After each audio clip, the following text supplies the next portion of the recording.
Hey girls, I'm so excited to bring to you the very first episode of the Blossoming Mama podcast.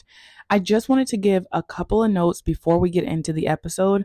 This episode was recorded on YouTube because there are video portions that I use kind of as examples to kind of explain my point. Not every episode is going to be on YouTube. Most of the time, you're going to find the content here. If you're listening on Spotify, I did add a couple of notes that you're not going to find on YouTube. So if you want to get the extended version, this is the best place to listen. But yeah, if you notice that the sound is a little bit off throughout, it's because there are spliced portions from the YouTube video intermixed with my own just like audio notes. I hope that you guys don't mind. Be patient with me as I learn how to do this. Today, we're going to be talking about birth fear. This is one thing that comes up a lot when talking to women who are thinking about getting pregnant, who are thinking about motherhood, and those that are pregnant and kind of awaiting their doom, I guess, in a way.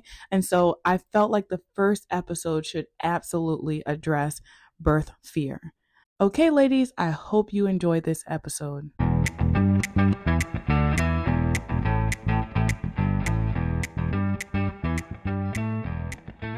When thinking about motherhood, there are definitely a lot of fears that come up. The biggest one that I know of is definitely the fear of birth. Have you ever wondered why? Get out! Oh no! Wait, I see something. What, you do? You do? Oh my god! Don't say, oh my god, oh my god, what? It's fine. Sorry. Give me some drugs. You don't need drugs. Give me this. I want those drugs. Go. In our society, there's a lot of programming that takes place that convinces us that birth is something to truly be feared, that sometimes it can be an absolute nightmare. Now, that can definitely be true for some women, but for the vast majority of women, birth is nothing to be feared. It is a natural, normal process. Now, as you saw in my little preview, a big contributor to birth fear are movies and TV shows. It's Hollywood. It's the things that we see all the time. As women who are considering motherhood, whether it be trying to conceive or actively pregnant or just plain interested, it's easy for that programming to seep in and make us afraid of birth. So today I thought it would be fun to take a look at a clip from Baby Mama. It's a comedy with Amy Poehler and Tina Fey. And the storyline is that there's a woman who's pregnant with another woman's baby, and we see her give birth on screen. And I thought it would be fun to take a look at the series that led her to birth and just kind of comment on some of the things that they got right, some of the things that were intentionally ridiculous, and some of the things that are perpetuated in every movie that you see. So let's take a look at that video. I've been off Dr. Pepper for 2 weeks. This is water. Good for you. Thanks. Angie, I think your water broke. Wait, what? Your water is breaking. I gotta get a bus to take me to the hospital. Let me drive you. I'll drive you. Okay, hold on. I'm not due for 3 weeks. I know. Should we clean that up? No. Somebody will get that. Okay, so water breaking. That's one of the things that you see often in movies as a clear sign that a woman is going into labor. While this can definitely be true, most of the time, the water actually doesn't break this way. I know there are some women that experience like the explosion and then, they're standing up and then water is everywhere. But for other women, it actually can be like a slow trickle and they may not even know that their water broke at all. Sometimes the water doesn't break until you're actually fully in labor. Like you could be having contractions for hours and hours, and then at the very end of the labor, then your water breaks. I even have heard of stories where the water didn't fully break until the baby was already coming out. There's a wide range of what can be normal in birth in regards to water breaking. Something else that you may not know is that the water can release and you not actually be in labor. There is something called premature rupture, and basically that means that your waters release before you're actually, in active labor. There have been times when a woman's water broke and then days or weeks have gone by and they still haven't kicked into active labor. There's a lot of variation in normal. I think because it's kind of theatric and like over the top, movies love to show that the water breaks and then the woman goes immediately into labor. And that's not always the case.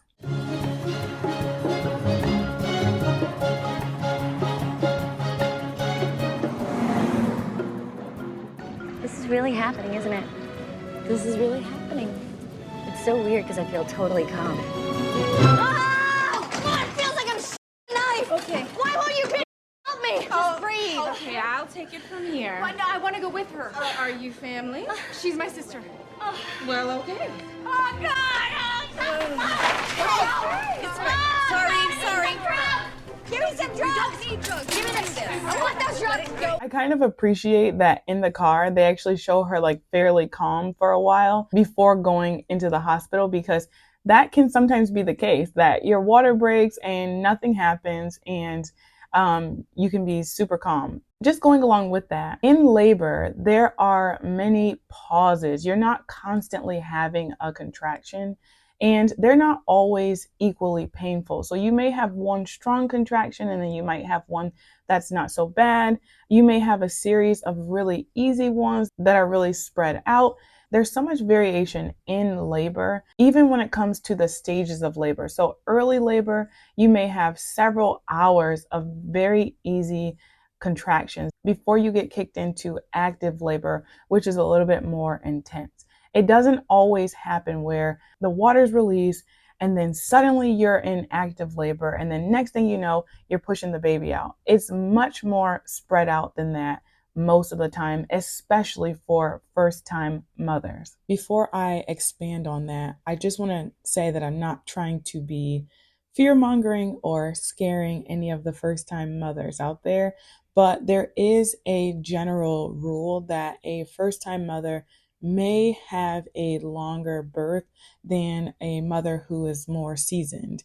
That doesn't necessarily mean that she's going to be in the worst part of birth for a long time, but typically what we find is that early labor lasts longer than a mother who has had a baby before. And that's because your body has never done this before. It is figuring out how to go from being pregnant to not pregnant, and it may take longer to kind of kickstart. But once it's already going, the other phases of labor tend to be similar to that of a mother who has had a baby before. It's definitely not always the case. I know plenty of stories of first-time moms who had very quick labors from start to finish, but it generally happens that way. And it's important for first-time mothers to know that, because when you get closer to the time of having your baby, like the end of the last trimester, you'll find that you're on edge, like looking for signs that you're going into labor. And it may be subtle signs. That's a big gripe that I have with Hollywood and these movies, is that they do not show the natural progression of labor. I know that it's a movie and so it has to be dramatized and you want to see kind of like when it starts and then when it ends. Obviously, the purpose of labor and birth is to get to the baby, and they only have a certain amount of time to kind of show what's happening. So I get that. But the way that they show 0 to 100 is very misleading for women out there who are only really seeing birth this way. Like, how often have you seen someone give birth in your life, in real life? Like, just think about it for a second. When have you seen someone go from the beginning stages of labor to giving birth? It's very rare. In fact, in 2024, after the pandemic, I'm not even sure if extra people outside of, say, maybe grandparents or the partner are even allowed in the hospitals to see birth happen. So in that case, when would you actually get an opportunity to see real life birth? Almost never. The movies are really the only place that you're going to see that happen unless you actively seek it out in some way. Now, and because I brought that up, there are avenues that are available on social media that give women access to births in various forms. There's midwives, there's obstetricians, there's doulas, there's birth photographers, and most of the time on their channels, on their Instagram feeds, they are showing different births. So if you're listening to this and you want to get access to a birth that's not like the movies, I would recommend finding a midwife, a doula, a birth photographer, and hitting that follow button, and that way you'll get access to what real births tend to look like. All right, let's continue. You'll never get me, pig! Ah! Get out of my way! Oh, God! Oh! Angie! Oh! Ah! Is that guy dead? Is he dead? We need some olive oil to rub on my tank. Too late, it's too late. Okay, this is gonna go great. Yeah. Kate? It's twins. Gross. I don't know what you're crying about. I gotta walk out of here alone. That's a good joke, Dr. Van. For those who are listening to the podcast, you obviously can't see what's happening, so I'll quickly tell you. They are wheeling the pregnant woman down the hallway towards her delivery room, and there's a bunch of stuff happening. She's yelling, being out of control. She's grabbing onto poles. She's pointing to people. She's asking a bunch of questions. They finally go past one other woman's room, and she lets the main character know that she had twins. I think there's some sort of backstory there that I'm not familiar with. And then they finally end up in the delivery room. The pregnant woman is in stirrups on a bed, and there's a male doctor in between her legs. So, of course, you're not seeing any of the transition, any of the intake. There's no progression from active labor to transition, like all of the good phases that happen in birth. This is just a rapid, straight to giving birth to this baby. Now, I want to comment on the position that she's in for giving birth.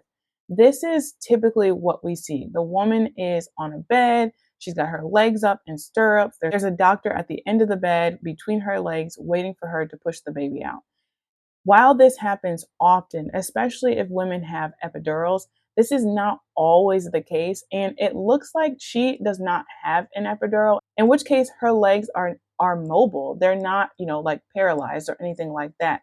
She has full function of her legs. So in theory, she shouldn't really have to have the stirrups to hold her legs up. She may be able to do a different position, maybe being on all fours or kind of like sitting up in the bed and actually putting pressure on her own legs. So this is kind of unrealistic.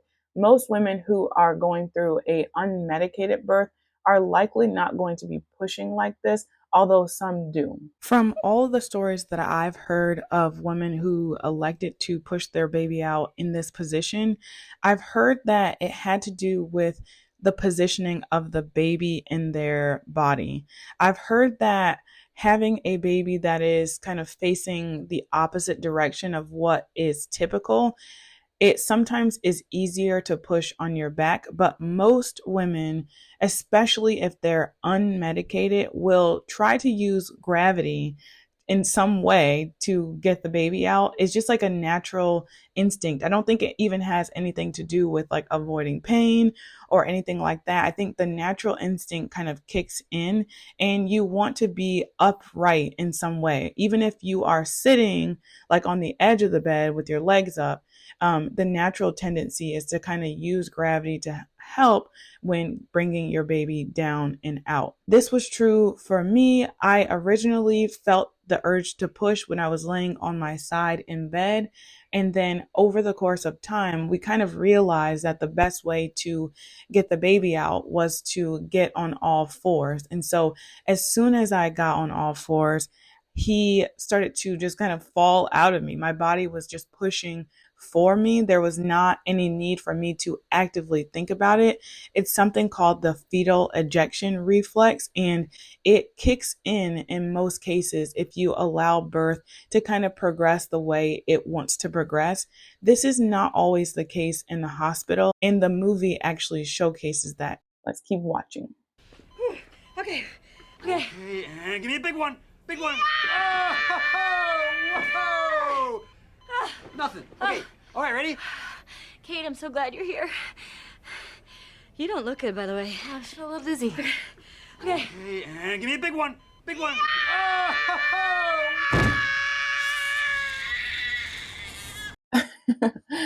Okay, two things there. I did like that they showed a brief pause when she was pushing, and then she looked over to Kate and she was kind of like normal and able to talk. This can definitely be true. This is true for me, and this can definitely be true for other women out there. There's not this constant push. There is pauses in between each push, and mainly because you really should be pushing with contractions. So I did like that they showed that pause where she talked to Kate. And as I said before, your body is naturally going to push when it's ready for the baby to come out. There's really not this need for what we call coached pushing that you see in the movie, but unfortunately, it actually happens often in hospitals. I think this has to do with the fact that many women have epidurals when they give birth in the hospital, and so they're not necessarily feeling kind of what I described when I had my unmedicated birth. But I've heard even from women who have epidurals that there is some sort of urgency to push when their baby is ready to come out. But most of the time, a woman is not going to necessarily need this level of coaching, especially if she is unmedicated during her delivery. And then I also love that they showed Kate passing out, because this is another thing that really does happen. There are some partners out there that get kind of uncomfortable and queasy when they see what's happening down there, or just in general, just like the adrenaline and the rush of knowing that a baby is being born can sometimes be overwhelming for the birth partners. I know that this was true for my husband. He said that he felt like he ran a marathon after the birth of our second child, the birth that we had at home. So I love that they included that in there, because it does happen. This is actually not super dramatized. This is a potential reality. That's why it's really important to talk to your partner ahead of time and just kind of feel them out and see what they're comfortable with. Maybe ask them about their fears, their reservations, things that make them uncomfortable, because they are going to be your main support when you go through this process. I mean, in pregnancy first, and then when the big day comes, obviously they're going to be your main support as well. So you want to be talking to them about these things. And if they have any reservations, you guys can work through that together. You're a team, and once that baby gets here, you're going to be even more of a team. So anything that you can do before the baby actually gets here is always going to be helpful, because any problems or any things that come up before the baby gets here are definitely going to manifest later in your relationship and while you're raising the child. So it's always good to have open and honest dialogue throughout the process. One thing that I want you all to take away from this video is that, number one, birth is not something that should be feared. I want you guys to pay attention to kind of the programming that happens subtly as you go through your day and your life in regard to birth. I showcase how the movies can definitely influence the way that we think about birth, but there are other avenues that serve the same purpose. One big one is birth stories in general. There is this tendency for people to kind of share birth horror stories. There's a reason why people remember their most feared or the scariest moments of their life. There's literally a biological reason to remember things that hurt you or were scary, because it's a way of protecting you. So the things that stand out to them and that they remember are going to be kind of the worst parts, especially if there was active birth trauma. People who had normal or, easy births tend to not remember every aspect of it and may not share it because nothing really went wrong. But if there was something that did go wrong, they're going to really hyper focus on that.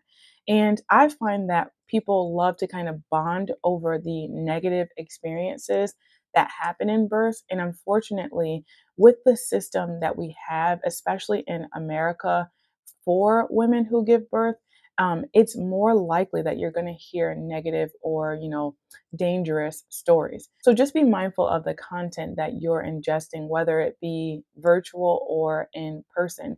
Never be afraid to kind of step away from someone if they're sharing a story that you don't necessarily want to hear. This is definitely true for women who are actively pregnant. If you are in a situation where someone is sharing a story that is really negative or makes you uncomfortable, don't be afraid to tell them, please don't share that with me, or I don't want to hear that, or I don't need to hear that. Set a boundary that protects you from hearing story after story after story and setting up a narrative in your head that doesn't need to be there. Something that I hear a lot from women is that they don't want to be in denial or kind of live in a fantasy world by hoping for a positive outcome in birth. And I think it really speaks to kind of the pervasiveness of negative outcomes in birth trauma when it's much easier for women to go around talking about all the things that went wrong. Like, if you zoom out for a second, imagine if people talked about their weddings the same way that they talk about birth. Like, imagine, well, it rained, and then when it was time to get dressed, this happened. And when we said I do, nobody clapped, and the food was awful, and I hated the DJ and all of these negative things. But at the end of it, they say, but at least I got a nice, healthy husband, and that's all that matters. And then think about how much time and effort goes into planning that one wedding day. Like, all the brides out there, all of the blood and sweat and tears that you guys go through to plan that wedding day, the money that goes into it, the people that contribute to it, everything that goes into it to plan this one wedding day. Imagine how bad it would sound if all you did was say all of the negative things that happened during that day. That's why people don't do it. I always hear this fantasy about the wedding day and how beautiful and perfect it was. And I'm not saying that all of those things aren't true, but what I am saying is birth is one of the most sacred things that a woman will ever do in her life. And I feel like it deserves the same sort of treatment that we give to the wedding days. It's not unrealistic to spend the time planning and fantasizing and thinking about your birth the same way that you did your wedding day. It's totally appropriate and shouldn't be judged because of whatever negative outcomes that other people had.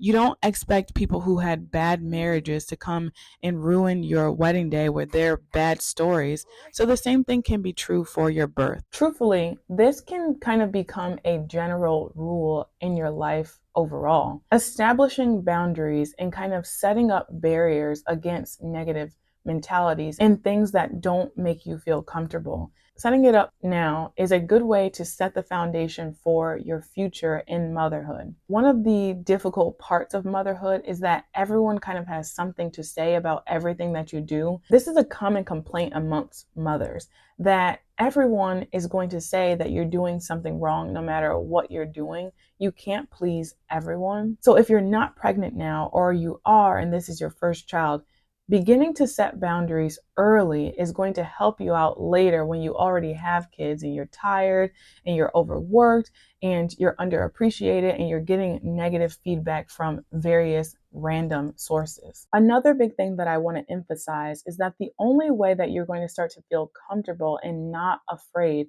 of birth is by exposing yourself to it over and over and over again. Now, I want to give a caveat that you need to be exposing yourself to the right births. I always say positive births, and that can vary widely. What I mean by positive birth is that you want to find births that honor the mother, that the mother feels heard, that the mother feels safe, that she felt like she was in control of the birth in some way. I don't necessarily mean a natural birth or a water birth or a birth that perfectly followed the mother's birth plan. There can be a positive birth that was a C-section. It all depends on the mother at the end of the day. You want to find births that don't cause trauma, that don't cause fear, that don't make you want to run away from motherhood, that make you want to jump into it. Those are the kind of stories that you want to listen to. Those are the kind of videos that you want to watch. So as I said before, look for different midwives, doulas, birth educators, birth photographers, because they tend to show really positive births. You can find them on Instagram, probably TikTok, maybe Facebook, definitely YouTube. I know on YouTube, there are a lot of women who are actually just sharing their own birth stories. Like, I actually have my birth story shared on my channel, so you can definitely check that out because that was definitely a positive birth.